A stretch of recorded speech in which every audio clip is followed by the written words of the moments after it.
여러분 안녕하세요. 롱장입니다. 빙하. 여러분 응원 때문에 지금 영상을 더 만드는 거예요. 그리고 걱정해 주시는 분이 계세요. 제가 요즘 정치적 발언을 많이 하는데 너 괜찮냐? 대답을 해드리자면은 별로 안 괜찮습니다. 왜냐면 진짜 정치 얘기를 하면은 다양한 현상이 만들어지는데 압박을 받아요. 그래서 여러분 응원 부탁드려요. 네, 제 할 얘기 하겠습니다. 근데 이게 쉽진 않은 것 같아요. 네, 자꾸 이제 자극을 하시니까 제가 얘기를 더 하게 만드는 것 같아요. 그리고 지금 저는 돈을 더 많이 벌자고 얘기하는 게 아니에요. 정말 거지꼴 나기 싫으면 정신 차리라고 얘기하는 거예요.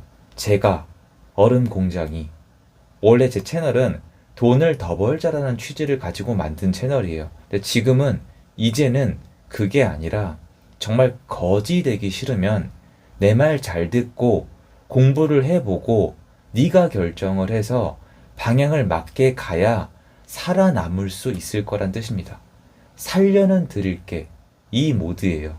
지금은 위기 상황이고 좋은 상황이 아니며 사람들이 인지를 못하는 경우가 굉장히 많이 있습니다. 얼음공장 정규강의 23기 접수 기간이고요. 접수 기간에 데드라인이 있습니다. 아래 링크를 통해서 데드라인이나 자세한 내용이나 접수 가능하시고요. 생존을 위해 필요한 내용을 앞으로 제 모든 걸 걸고 찾아내서 부동산에 관해서 경제에 관해서 다룰 겁니다. 그냥 들어주시면 좋겠습니다. 일단 어떤 분이 본인 기준에 맞춰서 자꾸 저한테 지금 H.O.T냐 잭스키스냐 이 싸움 하는 줄 아는 분이 계신데 제가 이렇게 얘기하면 오해하는 분이 약간 계실 수도 있겠지만 문재인 대통령이랑 전 대통령, 이재명 대통령은 저한테 직접적으로 데미지를 준 사람들이 아니에요. 오히려 저한테 직접적으로 데미지를 준 사람들은 원희룡 장관님 또는 약간 덜 직접적이지만 윤석열 대통령이었어요. 전 대통령이죠. 그러면 저는 왜 이렇게까지 얘기를 계속해서 하느냐? 저희 어머니가 저를 그렇게 기르지 않았으니까요. 제가 그렇게 교육을 받지 않았으니까요. 한국에 제 선배 세대가 만들어준 훌륭한 인프라에서 제가 교육을 받은 이유는 그렇게 이기적으로 얍삽하게 살기 위해서가 아니라 제가 사회에서 어떤 역할을 할 수 있을지 찾기 위해서였기 때문에 제 목소리를 내는 겁니다. 물론 제가 계속 말씀드리잖아요. 저는 위선 떨지 않아요. 저는 돈을 좋아합니다. 돈을 벌기 위해 노력을 합니다. 하지만 그렇다고 그분들처럼 새빨간 거짓말로 저보다 잘 모른다는 이유로 속여 먹진 않아요. 그렇게 살지는 않습니다. 그래서 이게 H.O.T 잭스키스 게임이 아닌 이유를 좀 설명을 해드릴게요. 일단 보세요. 문재인 정권에 대해서 이미 지나간 정권을 왜 얘기하냐면 그게 사실로 남아있기 때문이에요. 5가지 정도 말씀을 드려볼게요. 5가지예요. 이 5가지는 정말 충격적이고 도저히 납득이 안 되는데 앞으로 이재명 대통령 정권은 더 심하면 심했지 덜 할 가능성이 별로 없습니다. 첫 번째, 문재인 대통령 시기에 부동산 통계 조작을 했습니다. 이게 도대체 한국 국민분들을 제가 이해를 못 해드리겠는데 이거 중범죄입니다. 근데 지금 약간씩 넘어가고 있죠.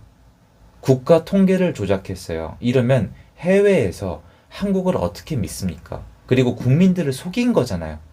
본인들이 믿는 사회를 만들기 위해서 속인 거잖아요. 김현미 전 국토부 장관이 서울 부동산을 그냥 아는 사람한테 물어봐도 2배가 오른 시점에 14%, 17% 올랐다고 모든 사람이 지켜보는데 대답할 수 있었던 이유는 뭘 믿고 그렇게 얘기한 거냐면 통계 조작을 믿고 한 겁니다. 그리고 그 이후에 더 심하게 했었죠.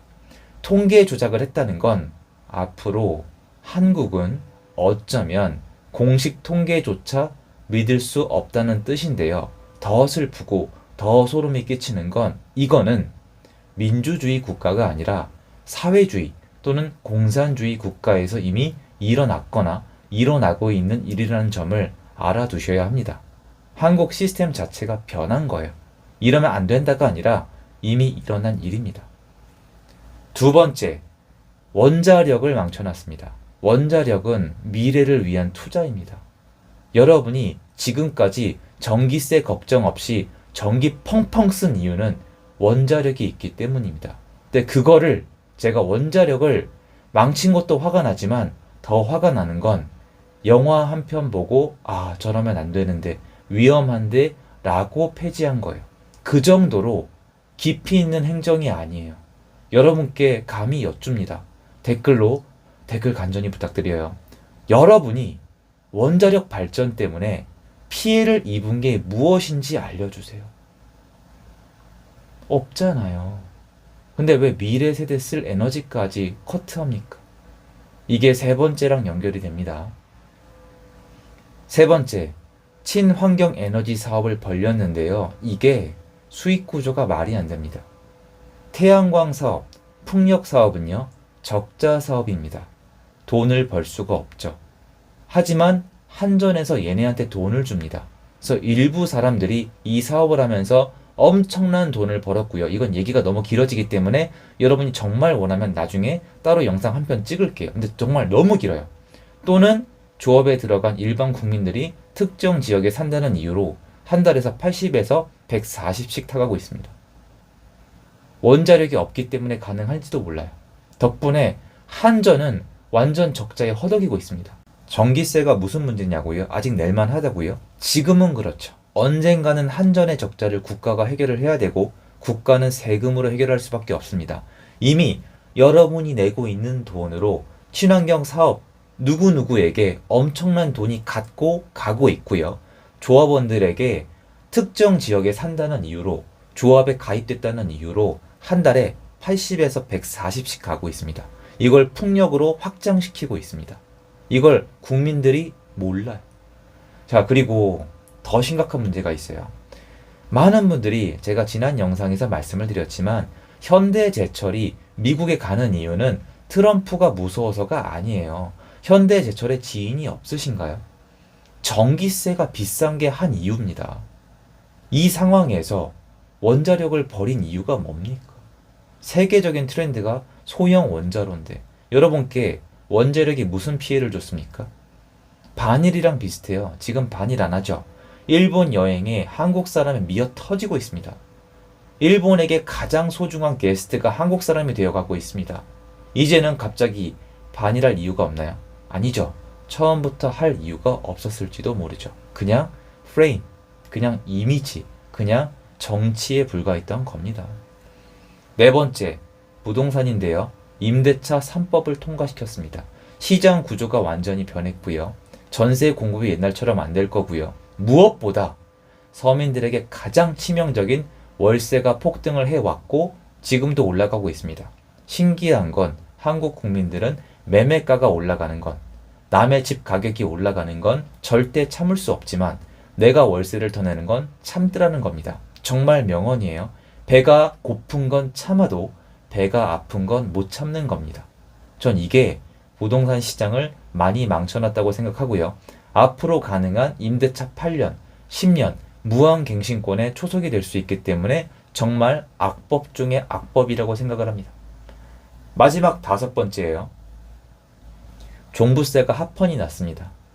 대법원 이 판결문을 읽어보시면은 이거는 제가 엉터리로 얘기하는 걸로 들리시겠지만 지금 시간이 없기 때문에 그냥 내라면 내세요입니다. 무슨 말이냐? 앞으로 한국의 사법 시스템도 변했다는 겁니다.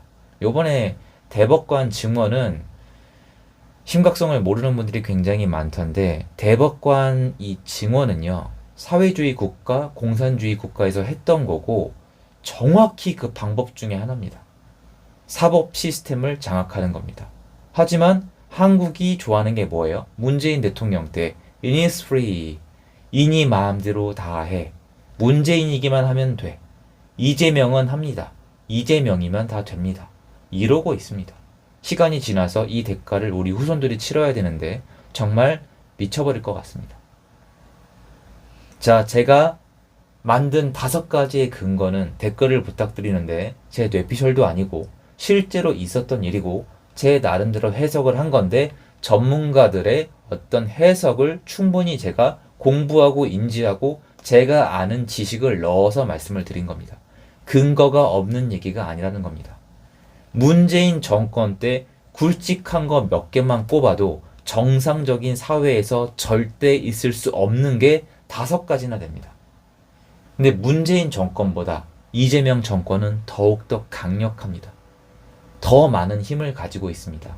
이 5개 정도일까요? 일단 대법관 증언 자체가 어마어마한 일입니다. 정상적인 사회에서 이렇게 단시간에 할 수 있을 수가 없고요. 재판을 피하는 것도 마찬가지입니다. 법은 모든 사람 앞에 평등하다는 진리를 정면으로 으깨지만 지지자들은 괜찮다고 얘기하고 있는 기괴한 상황. 말도 안 되는 나라가 되고 있는 겁니다. 그럼 제가 하고 싶은 얘기가 뭐냐고요? 앞으로 변할 사회에서 여러분을 누가 지켜줄 것 같아요? 다들 오해를 많이 하시던데요. 지금 부자들이 어떤 일을 하고 있죠? 맞아요, 여러분. 이거는 엉터리예요. 국가가 뺏어갈 거다. 국가가 몰수할 거다. 이거는 시스템을 통해서만 가능합니다. 무슨 말이냐? 물론 이상한 영역도 생기겠지만 일단 여러분이 믿을 수 있는 건 돈밖에 없습니다. 여러분이 이미 고위직이거나 아니면 이 기득권, 제가 말하는 기득권은 부자가 아니에요. 이분들이 진정한 기득권입니다. 이 정치적 기득권에 속해 있거나 그 가족이면 문제가 없겠지만 특히 중산층, 서민분들은 특히 서민분들 중에 지금 정권만 믿고 있는 분들은 이미 지옥행 티켓을 예약을 끊으신 거고요. 노빠꾸예요. 5년 동안. 나머지 분들은 믿을 게 돈밖에 없어요. 반박을 하고 싶으시면 자유롭게 해주시면 제가 읽어보고 공부를 할게요. 지금 믿을 게 뭐가 있죠? 법원으로 가실 건가요? 검찰청으로 가실 건가요? 국회로 가실 건가요? 아니면 목소리를 뭉쳐서 내실 자신은 있으신가요? 뭐가 통할까요? 국가 내가 다 장악을 당하고 있는데 여러분 목소리를 누가 들어줄 것 같은데요? 그런 게 통할 것 같아요. 베네수엘라도 그런 모든 과정을 거쳐서 10년, 20년 동안 병들어서 지금 그런 국가가 된 겁니다. 국제 거지 국가가 됐습니다. 한국은 아닐 거야 하지만 공부 안 한 분들의 외침일 뿐 정확히 그 전례를 하나하나 따라가고 있습니다. 너무 닮아서 제 살에 소름이 돋을 정도입니다. 아닌 분들은 그냥 맘 편한 분들이에요.